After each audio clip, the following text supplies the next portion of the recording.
सुबह उठने के बाद प्रीति और कामिनी तैयार होकर यूनिवर्सिटी के लिए जल्दी से निकल गई। यूनिवर्सिटी गेट में एंटर होने के बाद गेट के पास खड़े एक वॉलेंटियर ने बताया कि इंटरव्यू राउंड बिल्डिंग नंबर 2 में होने वाले हैं। यह सुनते ही कामिनी और प्रीति दोनों ही बिल्डिंग नंबर 2 के एंट्रेंस के पास जाकर खड़े हो गए।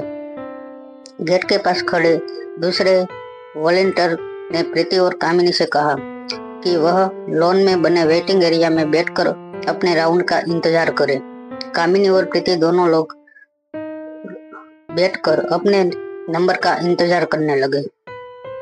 इंतजार करे हर बच्चे के चेहरे पर नर्वसनेस साफ दिखाई दे रही थी, मगर कामिनी बाकी स्टूडेंट को देखकर मन ही मन मुस्कुरा रही थी। कामिनी को लग रहा था जैसे वह उस रेस में दौड़ रही है जिसका रिजल्ट उसे पहले से पता था। चाहे बाकी के स्टूडेंट्स कितना भी दौड़ ले, मगर गोल्ड मेडल तो कामिनी को ही मिलने वाला था, यह बात तय थी। कुछ देर के बाद वेटिंग एरिया की सारी चेयर फुल हो गई। जितने बच्चे आकर इंटरव्यू राउंड देने वाले थे वह सभी बच्चे आकर बैठ गए। 15 मिनट पहले ही पहुंच चुके थे सभी बच्चे। पहले स्टूडेंट को अंदर बुलाने से पहले वॉलेंटियर ने सारे स्टूडेंट से कहा, dear doctors and future specialist, आप लोग अपना अपना आईडी कार्ड और हॉल टिकट अपने हाथ में रखें। जैसे ही आप लोगों को एक के बाद एक अंदर बुलाया जाएगा, आपको हमें अपना आईडी कार्ड दिखाना होगा और हॉल टिकट हमें सबमिट कर देनी होगी, तभी आपको इंटरव्यू राउंड के अंदर भेजा जाएगा। यह सुनते ही सारे बच्चों ने अपनी आईडी और हॉल टिकट अपने हाथ में ले ली। कामिनी ने भी अपनी बैग से अपनी टिकट निकालकर अपने हाथ में पकड़ ली। कामिनी बाकी बच्चों की नर्वसनेस देखकर मुस्कुराने लगी थी। इंटरव्यू के लिए आए सारे स्टूडेंट को अंदर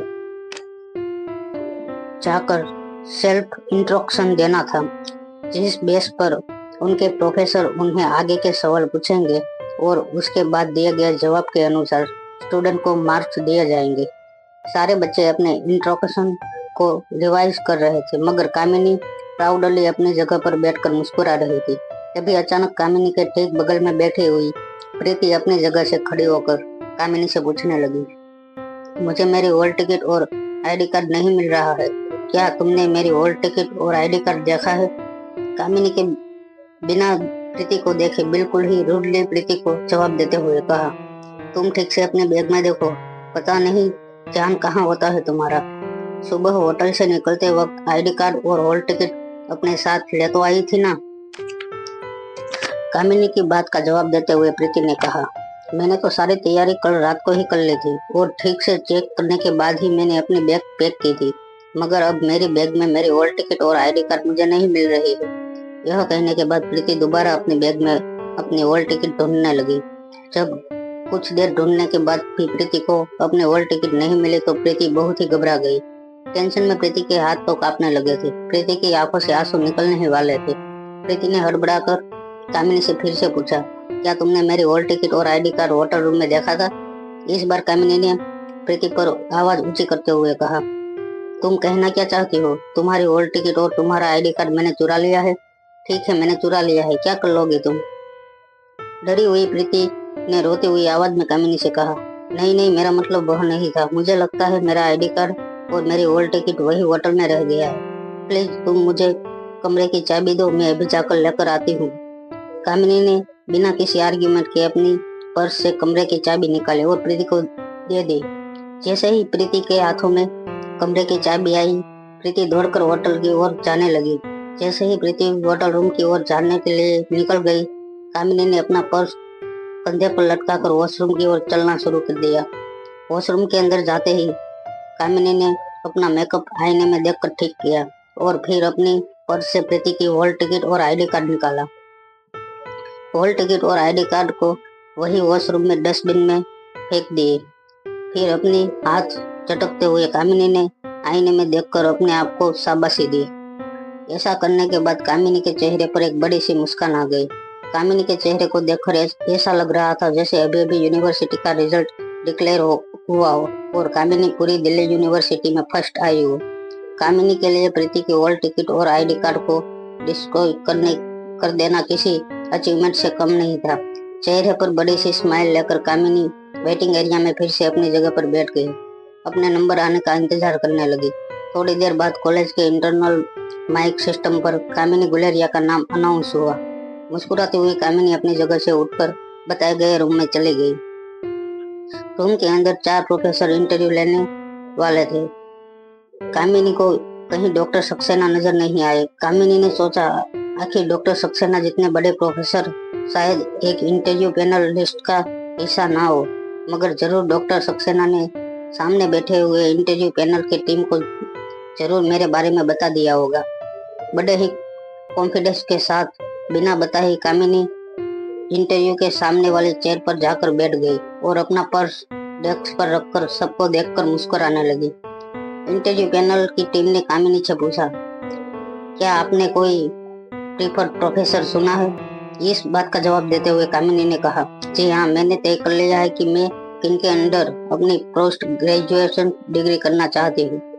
वैसे आपके हाथ में जो फॉर्म है उसमें मैंने नाम क्लियर मेंशन किया है, अगर आपने पढ़ा हो तो। इंटरव्यू कामिनी के जवाब को सुनकर हैरान हो गए। कामिनी ने अपने फॉर्म में डॉक्टर सक्सेना का नाम मेंशन किया था। इससे पहले कि इंटरव्यूअर कामिनी को डॉक्टर सक्सेना को चुनने की वजह पूछ पाते, कामिनी ने पूछ लिया, अब आप पूछोगे कि मैंने डॉक्टर सक्सेना को क्यों चुना है, तो मैं आपको बता दूं कि डॉक्टर सक्सेना इज बेस्ट, और आपको यह भी बता दूं कि मेरी उनसे बात हो चुकी है। कामिनी के कॉन्फिडेंस को देखकर इंटरव्यू पैनल पर बैठे सारे प्रोफेसर हैरान हो गए थे। एक के बाद एक इंटरवल ने कामिनी से सवाल करना शुरू कर दिया था। सारे जवाब देकर कामिनी इंटरव्यू रूम से बाहर निकल गई। मुस्कुराती हुई कामिनी जैसे ही बाहर निकली, उसने देखा कि प्रीति एक चेयर के आगे गिड़गिड़ाती हुई वॉलेंटियर के पास खड़ी थी। प्लीज मुझे यह इंटरव्यू देने दीजिए। पता नहीं कैसे मेरे हॉल टिकट और मेरा आईडी कार्ड कहीं मिसप्लेस हो गए हैं, मुझे अंदर जाने दीजिए। वॉलेंटियर ने प्रीति से कहा, अगर आपने अपनी एडमिशन और टिकट घुमा दी होती तब तो मैं आपका आईडी कार्ड लेकर यहीं से एक नई प्रिंट बना देता, मगर आपके पास दोनों मौजूद नहीं है। इस केस में मैं आपकी कोई मदद नहीं कर सकता। यूनिवर्सिटी के कुछ रूल होते हैं जो हमें फॉलो करने होते हैं। रोती हुई प्रीति ने वॉलेंटियर से कहा, प्लीज ऐसा मत कीजिए, कोई तो रास्ता होगा, मुझे किसी भी तरह इंटरव्यू देना है, यह मेरे करियर का सवाल है। प्रीति को शांत करते हुए वॉलेंटियर ने कहा, आप निराश मत होइए, आप अगले साल ट्राई कीजिए, इस साल में आपकी मैं कोई मदद नहीं कर सकता। वॉलेंटियर का यह जवाब सुनते ही प्रीति का रोना अब ज्यादा बढ़ गया था। रोती हुई प्रीति ने वॉलेंटियर से गिड़गिड़ाते हुए कहा, ऐसा मत कीजिए प्लीज, अगर ऐसा हुआ तो मेरा 1 साल बर्बाद हो जाएगा। मैंने अपनी हॉल टिकट और आईडी कार्ड कल शाम को अपने बैग में रखी थी, पता नहीं आज कैसे मिस हो गई। प्लीज मुझे इंटरव्यू देने दीजिए। देखिए, मैं मनाली से यहाँ आई हूँ, मुझे दिल्ली यूनिवर्सिटी में ही अपना पोस्ट ग्रेजुएशन करना है।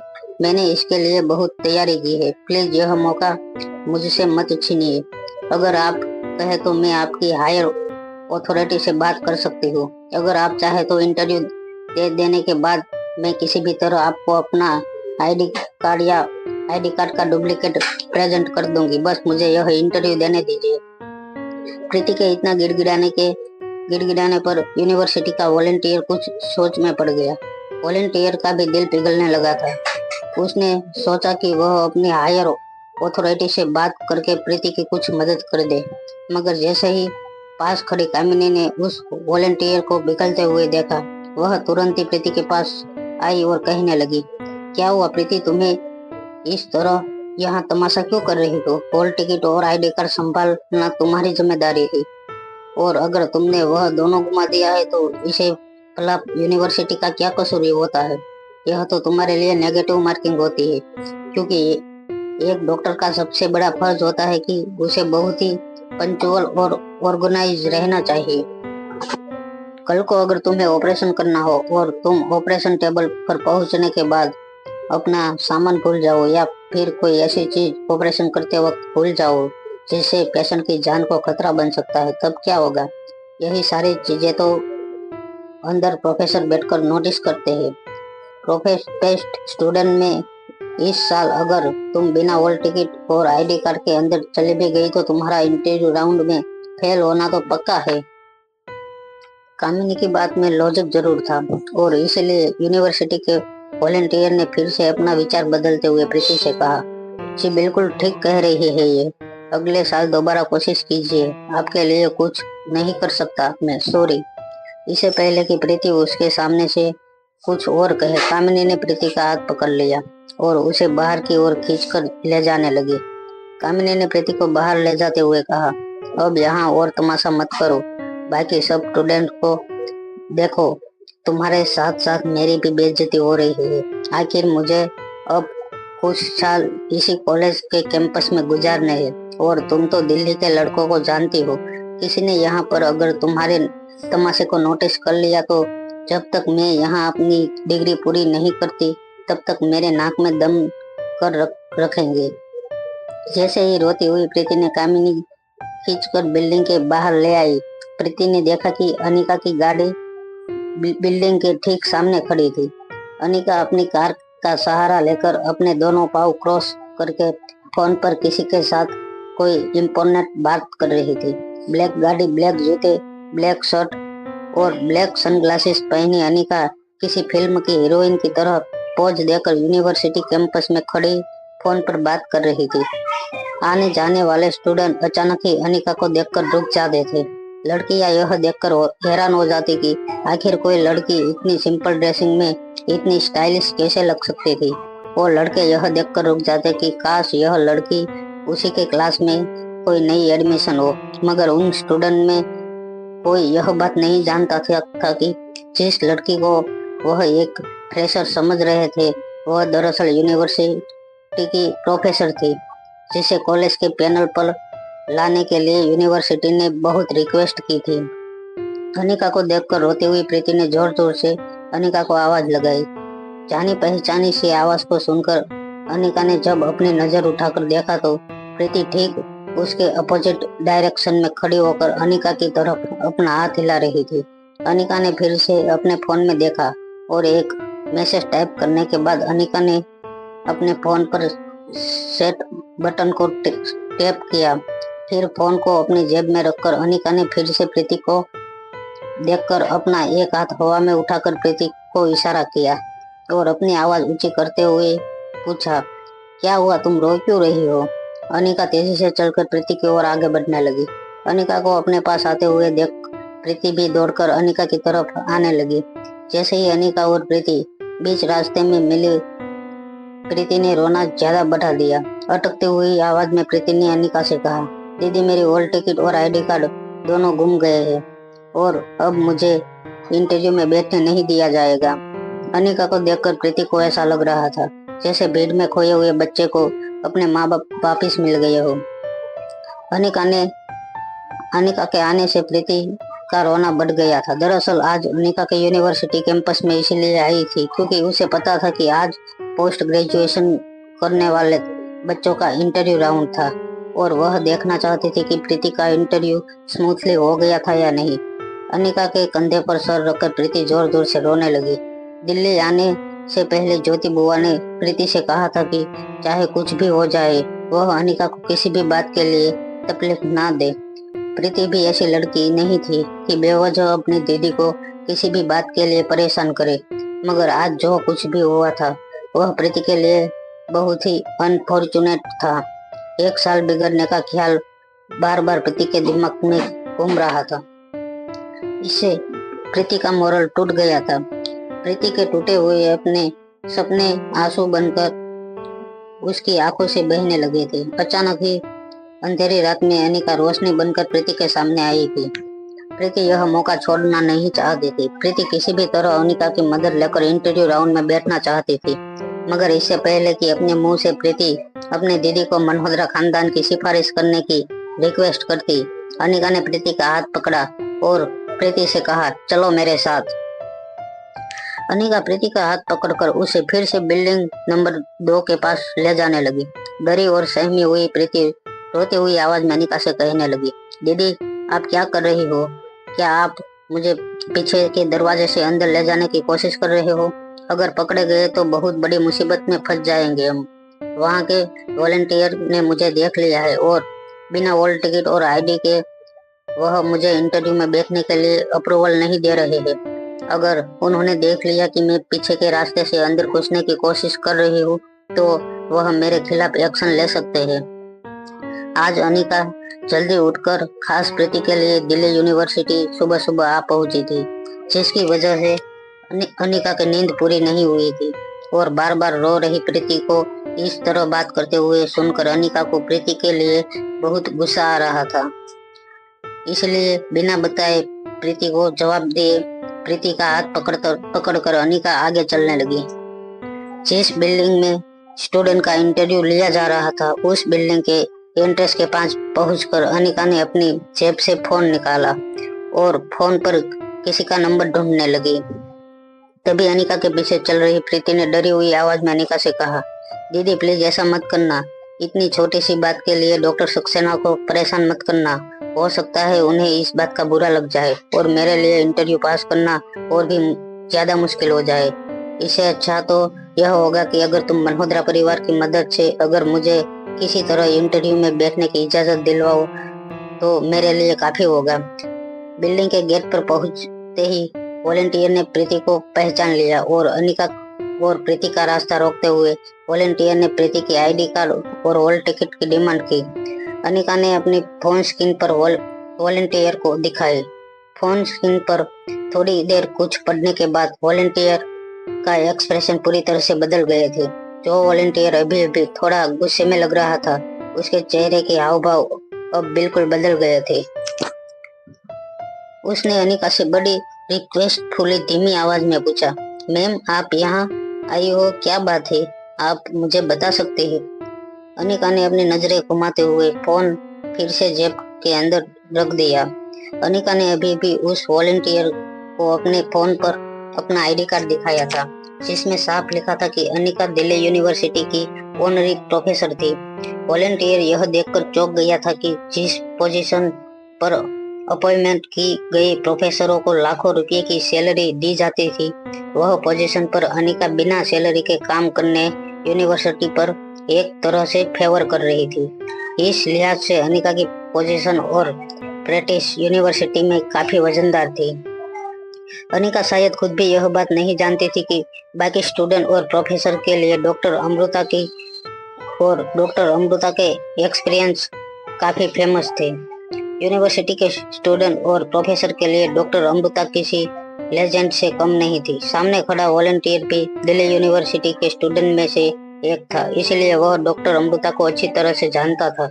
उस वॉलंटियर की ओर देखकर अनिका ने कहा, क्या एक आईडी कार्ड इन्फॉर्म प्रूफ नहीं होगा कि यह लड़की वही कैंडिडेट है जिसे इंटरव्यू के लिए चुना गया है? अनिका की बात सुनते ही वॉलंटियर ने तुरंत जवाब देते हुए कहा, मैं अभी आयु अथॉरिटी से बात करके आपको बताता हूँ। यह कहने के बाद वो अपने फोन पर किसी के साथ बात करने लगा। पास खड़ी कामिनी ने यह सब कुछ देखा तो उससे रहा नहीं गया और वह तुरंत अनिका के पास आकर पूछने लगी, अभी अभी फोन में तुमने उस वॉलंटियर को क्या दिखाया? कामिनी की बातों को इग्नोर करते हुए अनिका ने कहा, कुछ नहीं। कामिनी को पता था कि अनिका उसकी बातों का जवाब नहीं देने वाली थी, इसलिए कामिनी ने ज्यादा फोर्स करने की कोशिश नहीं की। अनिका को फोर्स करने का नतीजा वह पहले भी अच्छी तरह देख चुकी थी। कामिनी ने सोचा कि यह शायद डॉक्टर सक्सेना का दिया हुआ कोई बिजनेस कार्ड होगा। मल्होत्रा परिवार और डॉक्टर सक्सेना की काफी करीबी रिश्ता हो सकता है। उसी की वजह से वॉलंटियर अनिका की रिस्पेक्ट करता था। लगभग 5 मिनट के बाद वॉलंटियर फिर से अनिका के पास आया और अनिका से कहा, आप इन्हें इंटरव्यू के लिए भेज सकते हैं। यह सुनते ही प्रीति की जान में जान आई और पास खड़ी कामिनी शॉक होकर वॉलंटियर को देखने लगी। बिना टाइम वेस्ट किए प्रीति तेजी से बताए गए कमरे की ओर चलने लगी। प्रीति के अंदर जाने के बाद अनिका स्टूडेंट के लिए वेटिंग लाउंज में खड़ी गई एक चेयर पर रिलैक्स करने लगी। जैसे ही अनिका की आंखें नींद की वजह से थोड़ी बंद होने लगी, कामिनी ठीक अनिका के बगल में आकर बैठ गई और अनिका से कहने लगी, तुमने इंटरव्यू के लिए उस वॉलंटियर को मना तो लिया है मगर अंदर जाकर भी कोई फायदा नहीं होने वाला। प्रीति को तुम जानती हो। प्रीति किस चीज में स्पेशलाइजर करना चाहते हैं? नर्व डैमेज पर सुपर स्पेशलाइजेशन करना चाहती है प्रीति। तुम जानती भी हो इसका मतलब क्या है? छोटी मोटी मेडिकल की 2 किताबें पढ़कर तुम डॉक्टर बन सकते हो और तुम्हारी ये छोटी बहन प्रीति ठीक तुम्हारी तरह अपने आप को ज्यादा होशियार समझने लगी है। इस सब्जेक्ट पर दिल्ली में तो क्या पूरे इंडिया में सिर्फ 2 या 4 डॉक्टर सुपर स्पेशल करते हैं, क्योंकि जो पेशेंट ऑलरेडी ब्रेन डैमेज की वजह से मरने की हाई रिस्क में होते हैं, ऐसे क्लास में हाथ पकड़ने के क्या मतलब हो सकता है? जैसे हारे हुए घोड़े पर तुम रेस में पैसा लगा सकते हो, ऐसा है। यहाँ तक कि डॉक्टर सक्सेना ने भी इस सब्जेक्ट पर पेपर और थीम्स लिखने की कोशिश की थी, मगर उनकी थ्योरी सीट पढ़ने वाला कोई स्टूडेंट नहीं मिला। इसका मतलब साफ है कि लोग जिस चीज से दूर भागने की कोशिश कर रहे हैं, तुम्हारी छोटी बहन उस चीज की पीछे भाग रही थी। दरअसल कामिनी के मुंह से यह सब बातें सुनकर अनिका को अपनी छोटी बहन प्रीति पर प्राउड फील होने लगा था। अनिका ने कभी नहीं सोचा था कि नन्ही सी प्रीति ने इस सब्जेक्ट में रिसर्च करने की बात सोच रही थी। अनिका को पता था कि प्रीति पढ़ाई में पहले से अच्छी थी, मगर प्रीति का फोकस इतना क्लियर हो सकता है, यह अनिका ने स्पोकन प्रीति से भी एक्सपेक्ट नहीं किया था। कामिनी की बात सुनने के बाद अनिका मन ही मन सोचने लगी। कुछ ही देर के बाद बिल्डिंग की मेन एग्जिट से प्रीति बाहर आती हुई नजर आई। इंटरव्यू के लिए ज्यादा वक्त नहीं लगा था। लगभग 10 मिनट में प्रीति इंटरव्यू हॉल से बाहर आ गई थी। प्रीति के चेहरे के एक्सप्रेशन देखकर ऐसा लग रहा था जैसे उसका इंटरव्यू कुछ अच्छा नहीं गया था। आईडी और हॉल टिकट गुम होने के बाद प्रीति बहुत पैनिक हो गई थी।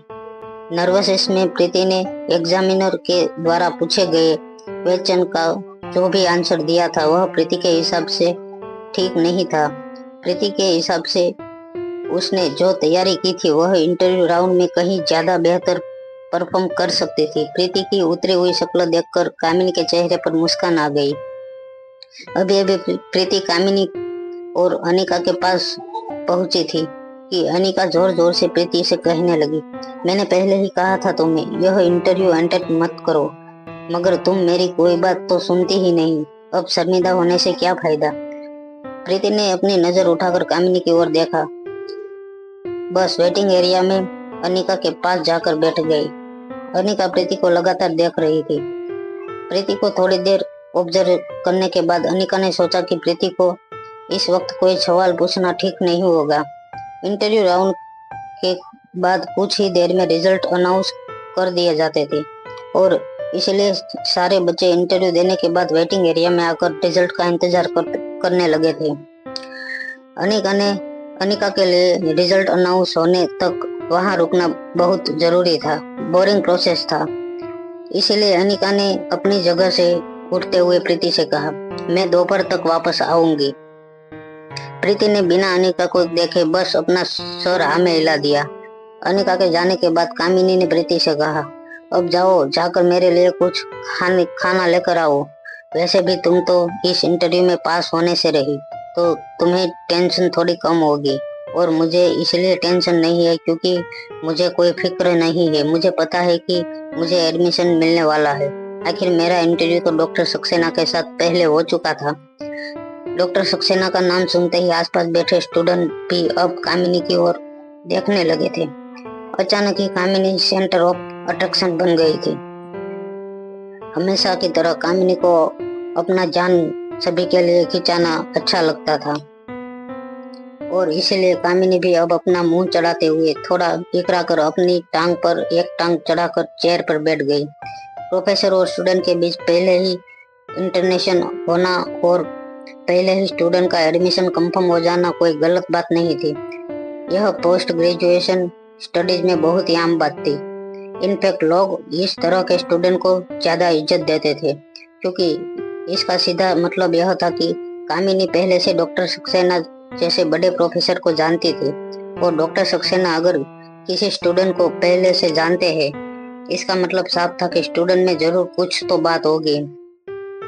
लोग ऐसे स्टूडेंट के साथ ज्यादा दोस्ती करना चाहते थे, क्योंकि फ्यूचर में ऐसे बड़े डॉक्टरों की दोस्ती उन्हें बहुत काम आ सकती थी। इंतजार करते करते 3-4 घंटे बीत गए।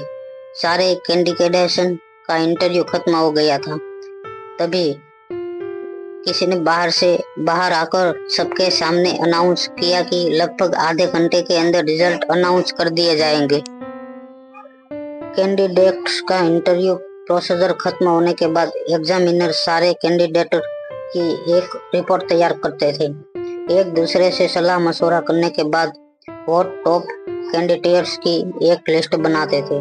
वह लिस्ट कैंडिडेट के द्वारा सिलेक्ट किए गए प्रोफेसर को भेजी जाती थी और फिर प्रोफेसर के साथ कंसल्ट करने के बाद जिन कैंडिडेट्स को दिल्ली यूनिवर्सिटी की पोस्ट ग्रेजुएशन कोर्स में एडमिशन मिलता उनका नाम डिक्लेयर कर दिया जाता, क्योंकि यह देश की सबसे प्रेस्टिजियस इंस्टीट्यूशन की रेपुटेशन का सवाल था। यह सारी प्रोसीजर बहुत ही आम और एक्यूरेटली फॉलो की जाती थी। कोई एक प्रोसीजर अपनी अकेले की राय से किसी भी स्टूडेंट को एडमिशन नहीं दे सकता था। यह हर एग्जामिन की और स्टूडेंट द्वारा सिलेक्ट किए गए प्रोफेसर के बीच चर्चा करने के बाद ही फैसला लिया जाता था। जिन कैंडिडेट को सिलेक्ट नहीं किया जाता उनके ऑप्ट आउट प्रोसीजर द्वारा उन कैंडिडेट को सेकंड चॉइस प्रोफेसर के अंडर पोस्ट ग्रेजुएशन करने की ऑफर दी जाती थी। डॉक्टर शालिनी दिल्ली यूनिवर्सिटी की सबसे नई प्रोफेसर थी और इसलिए वह भी उन 4 एग्जामिनर में से एक थी। डॉक्टर शालिनी इंटरव्यू के बीच में जब वॉशरूम जा रही थी तब डॉक्टर शालिनी ने अनिका को कामिनी और प्रीति के साथ बात करते देख लिया था। तब तक कामिनी का इंटरव्यू ऑलरेडी खत्म हो चुका था, मगर प्रीति का इंटरव्यू अभी बाकी था। प्रीति को अपने सामने देखकर डॉक्टर शालिनी ने बाकी कैंडिडेट से कुछ ज्यादा ही डिफिकल्ट क्वेश्चन पूछना शुरू कर दिया और शायद इसीलिए प्रीति के जवाब प्रीति के हिसाब से सही नहीं थे। मगर प्रीति ने जब टीचर्स टॉपिक को चूज किया था उस पर जब प्रीति ने अपना सेल्फ इंट्रोडक्शन चारों एग्जामिन के सामने दिया तो डॉक्टर शालिनी को छोड़कर बाकी तीनों एग्जामिनर प्रीति के इंट्रोडक्शन से काफी खुश थे। प्रीति के इंटरव्यू हॉल से बाहर जाने के बाद चारों एग्जामिनर की प्रीति के लिए अलग अलग ओपिनियन थी। चारों की प्रीति के सिलेक्शन को लेकर अलग अलग राय थी। एक एग्जामिनर ने कहा, हालांकि इस कैंडिडेट ने रिसर्च टॉपिक काफी अनपॉपुलर है, उनके रिटर्न एग्जाम के रिजल्ट अच्छे हैं और इसी वजह से वह अपनी छोटी मोटी गलतियों को सुधार सकती है और हम इस कैंडिडेट से बात करके उसके चूज किए गए टॉपिक को शॉर्ट कमिंग उसे बताकर उसे टॉपिक बदलने की भी सलाह कर सकते हैं। इसमें मुझे कोई प्रॉब्लम नजर नहीं आता। इस बात पर डॉक्टर शालिनी ने कहा, एक सर्जन को अपने डिसीजन को लेकर हमेशा से श्योर होना चाहिए और फिर हमने सीखा है कि इस लड़की ने अपना आईडी कार्ड और एडमिशन टिकट भी घुमा दिया है और फिर ऐसे टॉपिक की चॉइस करना। आप लोगों ने यह भी देखा कि आंसर देते वक्त वह सोच नहीं लग रही थी। ऐसा लग रहा था जैसे वह पूरी तरह से तैयार होकर नहीं आई थी। ठीक है कि वह पैनिक हो गई थी, मगर एक बेहतरीन सर्जन होने के लिए जो सबसे इम्पोर्टेंट क्वालिटी होती है वह होती है अपने आप पर और अपने इमोशंस पर काबू रखना।